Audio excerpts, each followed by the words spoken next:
Hello everyone and welcome back to the channel. So have a very special video for you here today. I got Dimensional Phase Digimon, and then I also bought an Eevee Evolutions box that I found at my local GameStop for like 60 bucks. So I had to pick it up and I figured why not make content out of it. Also, this is not my voice live. This is editing Nikki. This is editor Nikki. I'm just kind of like watching this back. I just had some stuff that I kind of wanted to talk about concerning both of these products.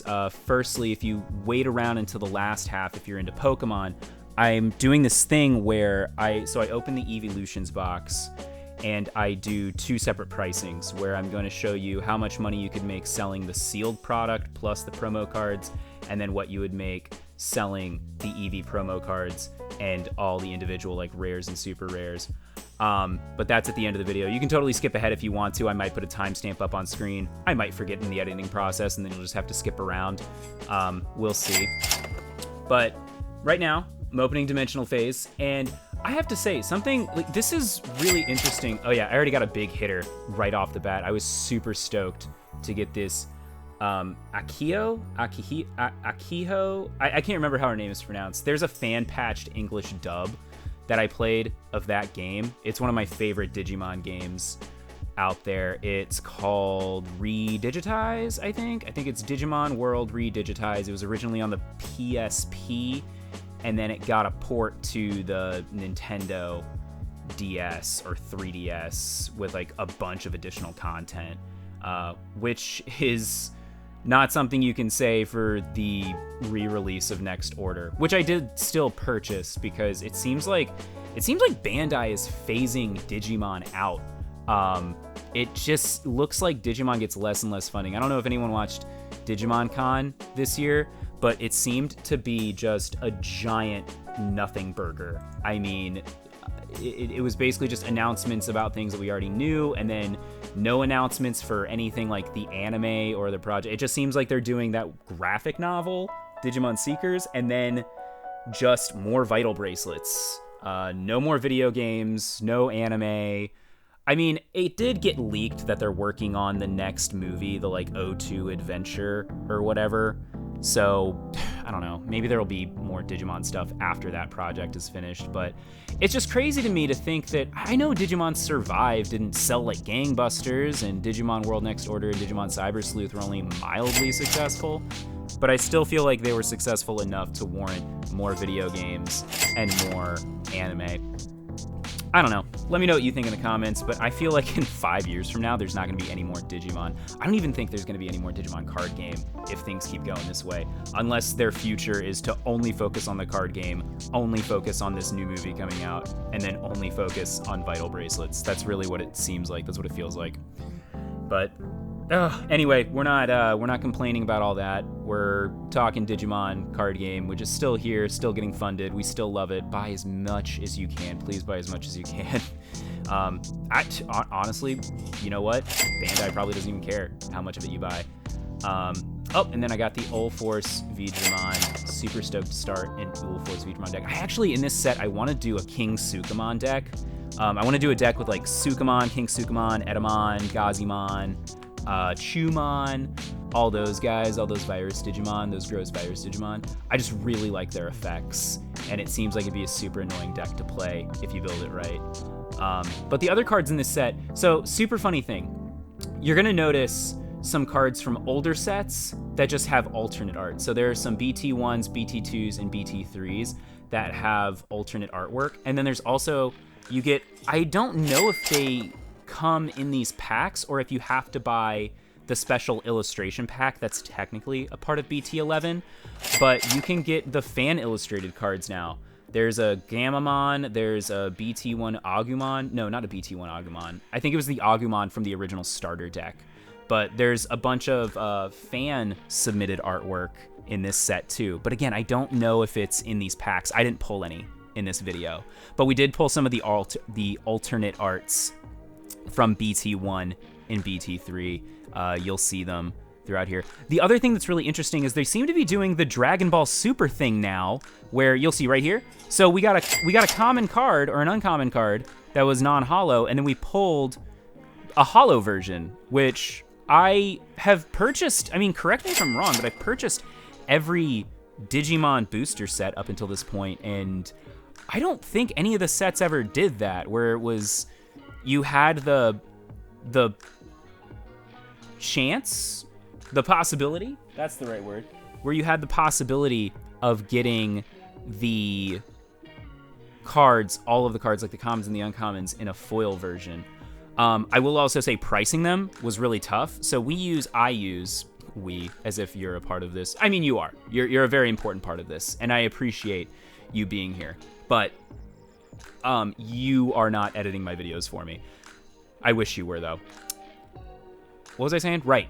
So pricing the foil cards was really hard because typically TCG Player, I use TCG Player, they will have a section for the foil price, but because Digimon has never done this before, they don't have a section for the foil price.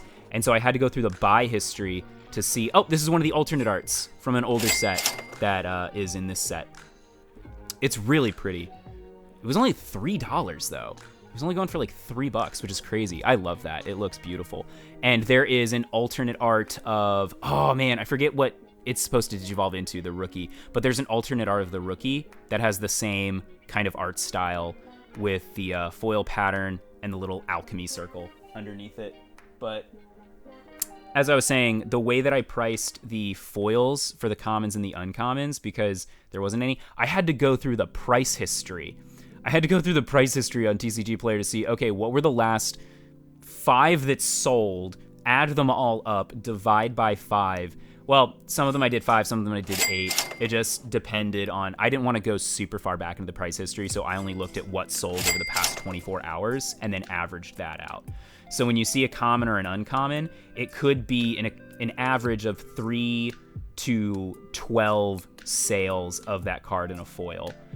Because for whatever reason, TCG Player just isn't delivering that directly to us like they would in the Dragon Ball Super card game. If you go to the Dragon Ball Super section of TCG Player, you will see that they're separating the foil and the non-foil price. You don't have to go through all of the purchase history like I did.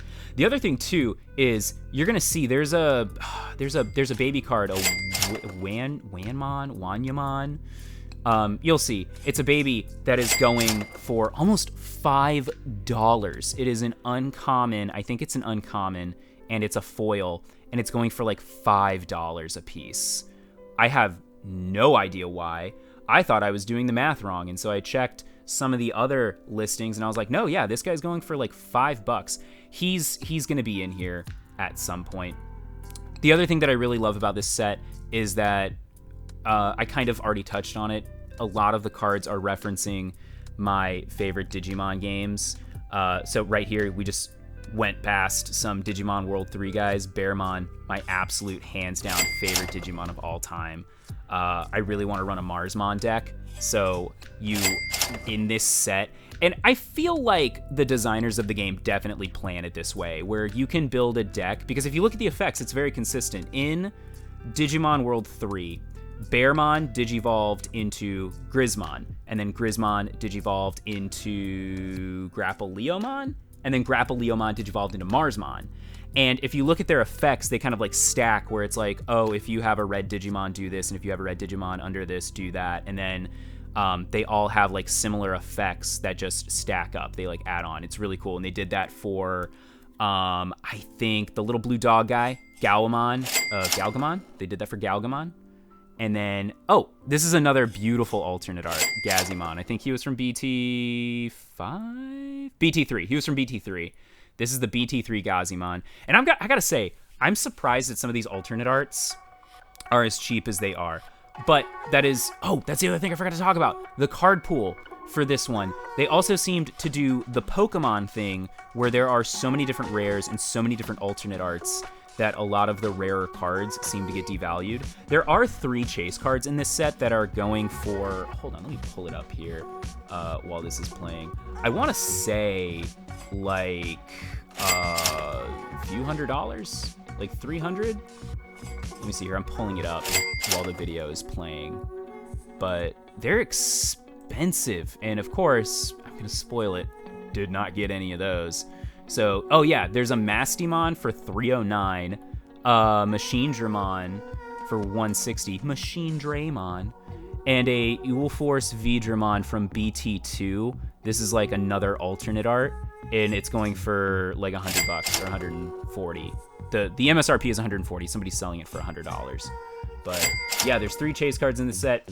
Did not get any of them. But then there's also a huge pool of cards, and of course they're all alternate arts and full arts that are going for anywhere from $67 to, I think the cheapest one that I would still bother with is the Accio that we got at the beginning for like $9.29. Well, there's a Phoenix Mon that we pull here that's like $8.22 towards the end. Oh yeah, and then there's a Black or Greymon and all these other cards. But I don't know. Usually if it's a secret rare or a special rare, alternate art, whatever, and it's under like $10, I'm like, I don't know. Is it worth it? You tell me in the comments, is it worth it? But there's a huge pool of cards that are over $15. And I just find it crazy that we didn't pull any of them. Oh, hold on. The video stopped for me. I just find it crazy that we didn't pull any of them. But I guess just the pull rates in this box are very unforgiving. No. Hold on, I'm doing some like quick math in my head. And by doing quick math, I mean I'm not doing any math at all. I'm just making numbers up. But I guess the probability of drawing or pulling those higher priced cards is going to be significantly less when there are more of those cards of the same rarity. If there's a math expert in the comment section, please explain to me if what I just said was correct, but do it in a smart way that makes me sound smart, and then I can memorize that and regurgitate it later on when I have to have this same conversation with people in person. So, but yeah, no, the dimensional phase is really, it's a cool box. And even though I didn't make my money back, even though the pull rates were very unforgiving and I didn't get any of those higher priced cards, there is this part of my primal monkey brain that is like, I guess I just get the dopamine hit from all the shiny cards. Because I feel like I did get a ton of alternate arts and a ton more super rares than normal. You'll see here in a minute, I show it at the end, the like stack. I just feel like there was more than usual, and so I think my brain is just dripping dopamine because it's like, I don't care if it's worth money, it's rare, it's shiny, so I enjoy that. And there's this part of me that's thinking, I want to buy more of this dimensional phase box. I mean, I really do. I really do. There's 3 chase cards in this set, which for Digimon is pretty wild to have that many chase cards that are so high priced too. Typically that's what you see in Dragon Ball Super. So it really did seem like they're borrowing from the Dragon Ball Super card economy for this. Maybe it's a beta test. Maybe they're just testing it out. Or maybe this is going to be something that they do consistently from now on, where you have the foiled commons and uncommons, and you have the higher pull rates of super rare cards, but you have a much larger pool of super rare cards where the majority of them doesn't matter. Unless you're talking playability. I don't know, but it is kind of weird to be opening a Digimon box and getting, you know, a trading card game box and then getting collectible card game pull rates. It was kind of surreal, especially for someone like myself who opens a ton of different TCGs, not only on this channel, but in real life alone. And to kind of just notice that, like immediately when I was opening this, I was like, that's pretty crazy that we got all these hits back to back. And then I started thinking about it. I was like, oh, I bet we're going to get into here and the card economy is just going to be like mad different. And it was. So I wonder if the cards in this set are going to be the only commons and uncommons that you get foils with. I think that'd be pretty interesting. The other thing that, oh, there goes Bearmon. The other thing I wanted to talk about is just that new re-release of Next Order. Of course, I bought it. I'm super stoked to play it. If you play Next Order, let me know down in the comments. I'm surprised there haven't been any... Have there been any Digimon World Next Order references in the trading card game? I don't think there have been. I don't think there have been any tamer cards with the tamers from that game either. I don't look forward in time. Like, I don't look at the Japanese releases, which I think are still ahead of America. I know they used to be, and people would look at them to get spoilers and stuff. Oh, that's the Wanyamon. That's like $5. You can see we pulled like, I think 3 or 4 of them earlier, so I got a full set, I think. I don't know, I wasn't counting. I was talking while watching this video, live reacting to it for you guys. But yeah, just the holo, the difference in price is insane. The holo is $5, so that's just wild. Oh, right, Digimon World Next Order. I don't think there have been any Digimon World Next Order references in the Digimon trading card game, and it's so weird to me. Like I said, I've opened every box that's come out, and I don't remember getting one. But, I don't know. It's whatever. I don't remember us getting any references to Digimon World Next Order. Oh, and then there's Marsmon. He would be what you run in your Bearmon deck, or your Kumamon deck, depending on how you remember. In this, he's referred to as Bearmon, which is, I think, the proper translation. But in Digimon World 3, he was Kumamon. And then that confused me, because then Digimon Frontier came out, and there was a Kumamon, and I was like, whoa, that's not the Kumamon that I know. But then it was also like, it was Digimon, and I was like, well, sometimes they have Digimon that look somewhat similar, and they just have like somewhat different names. So maybe, I don't know. I'm just riffing. Also, I've started selling some of my cards on TCG Player. I might let you guys know how that goes. But it's just, this channel is getting so expensive, and we're almost monetized. We're almost there. I think we should have hit 700 subs by the time this video comes out. So super excited for that, but I just feel like I'm not making money quickly enough, and I have all these cards. I have a huge collection of cards that I can sell. Typically I don't sell my cards, I just collect them and keep them.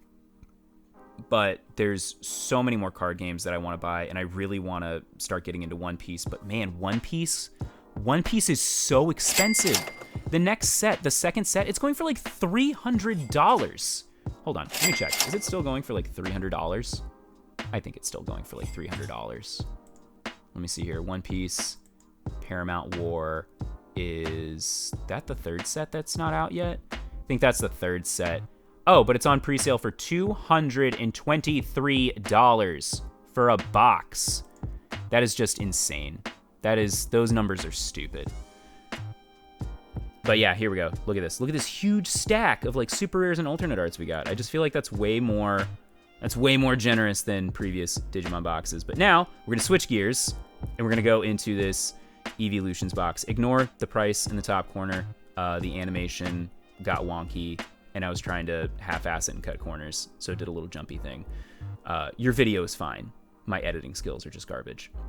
But yeah, anyway, I saw this bad boy in a GameStop. It was only 60 bucks. I love Eevee, and so despite Anon Wifey's requests, I bought more Pokemon cards. We actually have a Dollar General near our house that they were carrying Brilliant Stars for a hot minute and Darkness Ablaze, and they were selling them for like $5 a pack, which is pretty expensive, and now I really regret it. Because you're going to see here too, I'm going to show you the price of the individual packs here.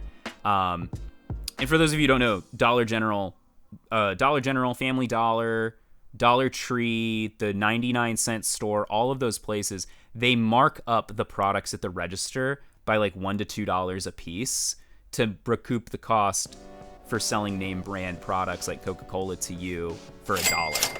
And I wasn't thinking about that when I was cleaning out. I mean, I cleaned out our Dollar Tree or Dollar General, whatever it is, across the street of all their Darkness Ablaze and Brilliant Stars. And then you're going to see here, I was editing the video, I was like, dang, I paid like $5, almost $5 a piece for these packs. Really overpaid, especially when you buy as much as me. I must have bought at least a booster box full. It's pretty crazy. Oh, right. Also, I went ahead and priced all these individual cards. They came out to like $13 a piece. I know there were a ton of prices that were just bouncing up on screen, and it was really hard to follow. But Umbreon and Espeon were the cheapest, and the most expensive of these promo cards was obviously the original 3, Jolteon, Flareon, and Vaporeon.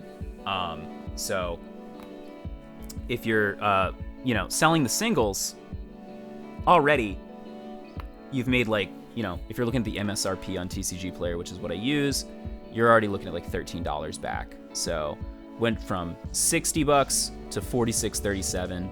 That's mad decent. I feel like that's huge.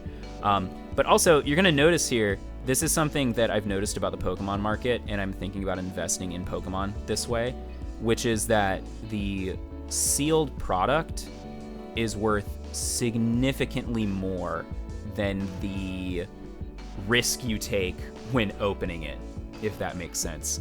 You're gonna see here, so we got 2 Fusion Strike, 3 Brilliant Stars, 2 Lost Origin, and 2 whatever that other pack was. I wasn't paying attention. Oh, and here's a free card code. Yeah, I give these out all the time on my shorts, so if you don't watch my shorts and you like Pokemon, be sure to check out the shorts. I have a huge notification squad just for the shorts alone. So yeah, here we go. We got 2 Lost Origins for $355, Astral Radiance $362, Fusion Strike $321, and Brilliant Stars $386. I was paying like $5 for Brilliant Stars down at my Dollar Tree, Dollar General, whatever you want to call it. And I'm mad about that because it's crazy. But you're also going to see, so like if we were to sell all of those packs, we made way more money than what you're going to see at the end here, which is us pricing the individual cards. Man, what was I talking about before? I hate doing reaction videos. I'm way more eloquent and on track when I am, when I have a script in front of me, which is why I really want to go back to doing scripted videos. But man, it takes so much time. I have to set aside time to write the script as well. So, don't really like doing that. You know, spending more time. So, I forgot what I was talking about. It's gone now. I hope you didn't want me to finish that thought, because I'm not going to. But anyway, I'm thinking about investing in Pokemon cards, or like just selling the sealed products, because one thing I'm also noticing is that the sealed product market for Pokemon, the value appreciates not super quickly, but quick enough. I do think it's cooled down, though, since the pandemic. I think the Pokemon card market has really cooled down since the pandemic, especially because I think people are starting to see or like realize that the profit margins for Pokemon cards very slim. I like to think the Pokemon card company did that on purpose because they want this to be accessible to children, and it was probably just as annoying for them as it was for me to see all these adults on the internet just absolutely price gouging for that crap during the pandemic. Remember at Target, how like Target had to stop selling Pokemon cards for a long time because they were having violence in the parking lot over sealed Pokemon products? You'd have adults lining up at 6 a.m. to get this stuff. I mean, like, look, I love trading cards, don't get me wrong, but it's not that serious, you know? As soon as stuff like that started happening, I just told myself I'm not gonna invest in any kind of trading cards anymore. Well, that was why I started doing Digimon and Dragon Ball. Before I started this channel, I was into Yu-Gi-Oh! And I was into Pokemon, but I don't know, then that whole trading card boom happened during the pandemic, and I was like, I'm not gonna do this hobby anymore, because Yu-Gi-Oh! Cards were pretty affected too, I remember. It was just really hard to get your hands on any kind of trading cards during that time. So I just stopped doing it. Again, I love them, but man, it's not that serious. It's not a big deal.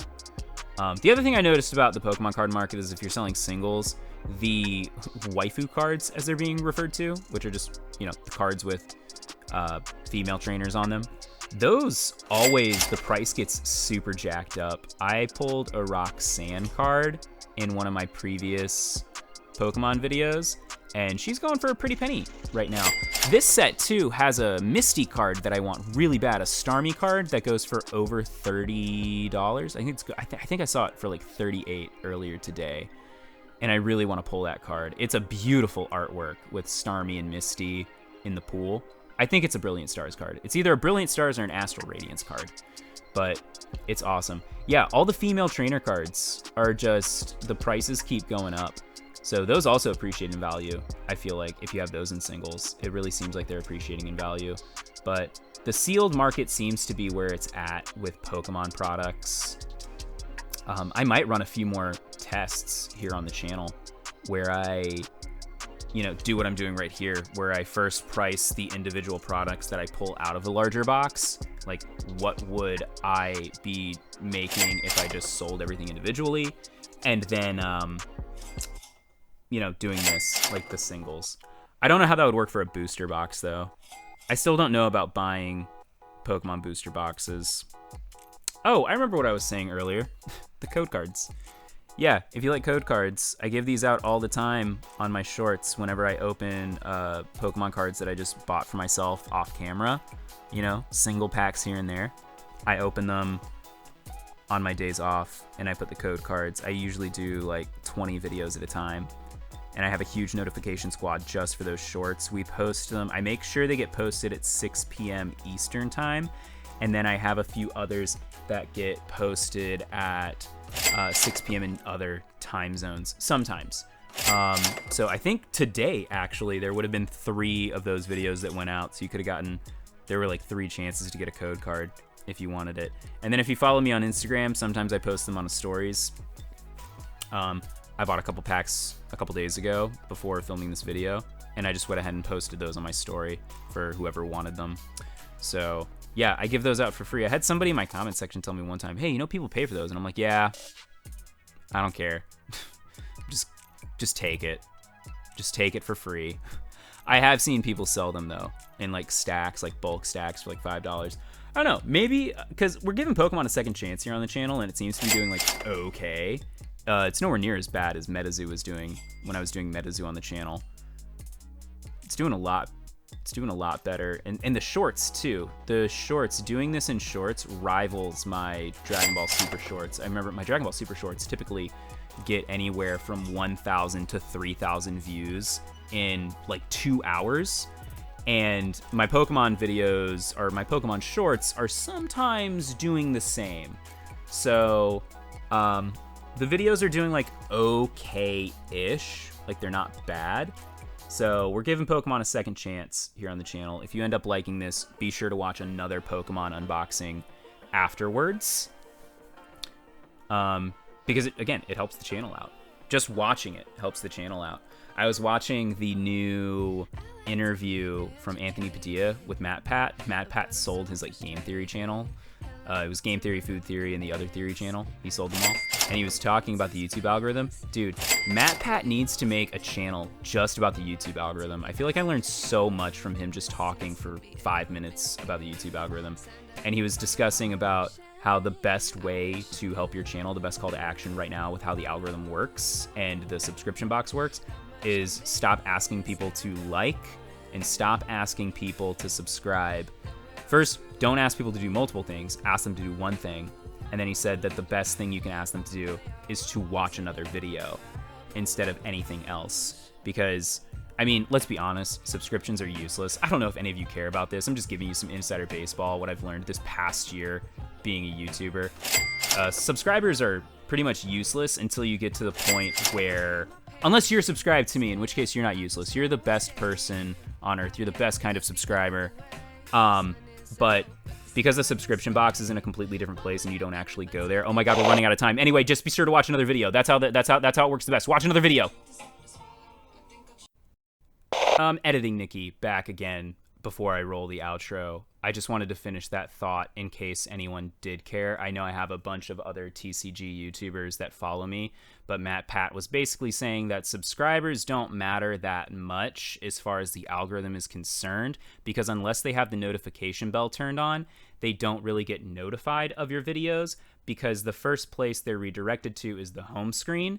And nobody clicks through to their subscription box anymore, and even notifications, it's very rare that people will go to that other inbox to see what they're being notified about. So it's always best to ask people to click through to another video, because regardless of whether or not they're subscribed to you, YouTube will still treat them as a subscriber by suggesting your videos in the sidebar and on their home screen more often.